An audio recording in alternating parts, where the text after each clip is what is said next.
Tidak ada satupun statement Prabowo itu menempuh jalur konstitusi.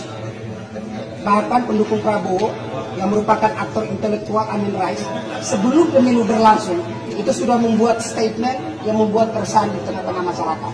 Dia memframing bahwa mereka tidak percaya dengan institusi demokrasi. Padahal institusi demokrasi seperti KPU, MK itu adalah produk reformasi. Mereka tidak percaya. Mereka bilang akan menempuh jalur di luar konstitusi.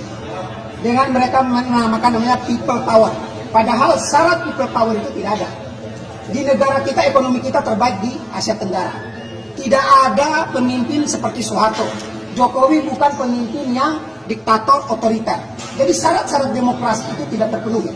Dan intinya adalah, syarat-syarat people power, intinya adalah kerusuhan yang mereka ciptakan 2122. Tidak ada satu pernyataan sikap dari Prabowo mengatakan bahwa ketika kami kalah, kami akan menempuh jalur konstitusi. Tidak ada.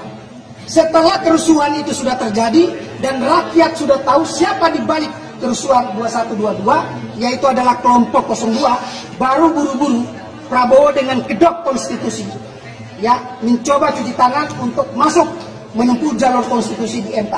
Ini kita melihat akal-akalan daripada kubu Prabowo ya.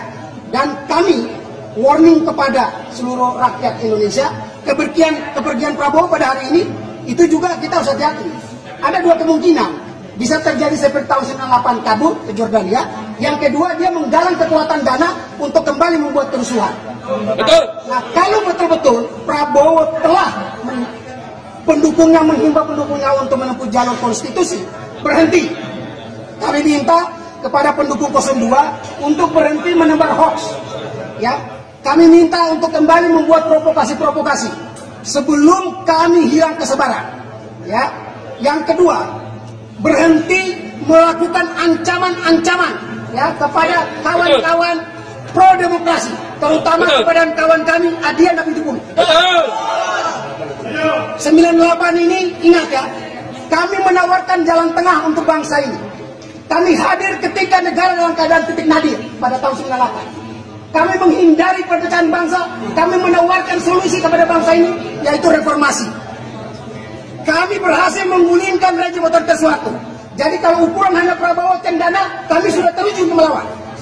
Ya, hari ini kami datang ke Mabes Polri, kami berikan dukungan penuh. Kenapa? Karena kami melihat TNI hari ini, polisi hari ini berbeda dengan polisi di zaman Soeharto. Betul. Kalau di zaman Soeharto, polisi itu alat kekuasaan. Betul. Kalau hari ini, polisi adalah benar-benar alat negara. Betul.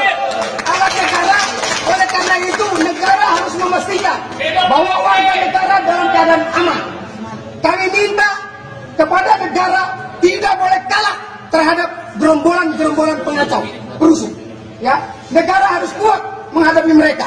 Negara tidak boleh lalai dengan teror-teror yang mereka lakukan. Negara juga tidak boleh abai terhadap ancaman yang sudah mengancam pejabat negara. Bahkan Kapolri diancam, Panglima diancam, kawan kami aja Apitupulu diancam.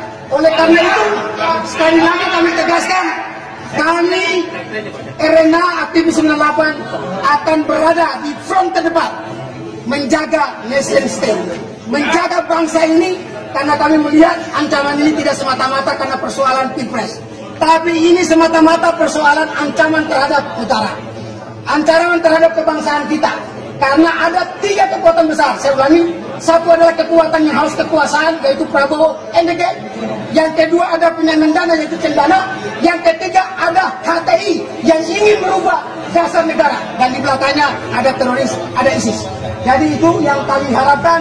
Sekali lagi kami datang untuk memberikan dukungan penuh kepada kepolisian Republik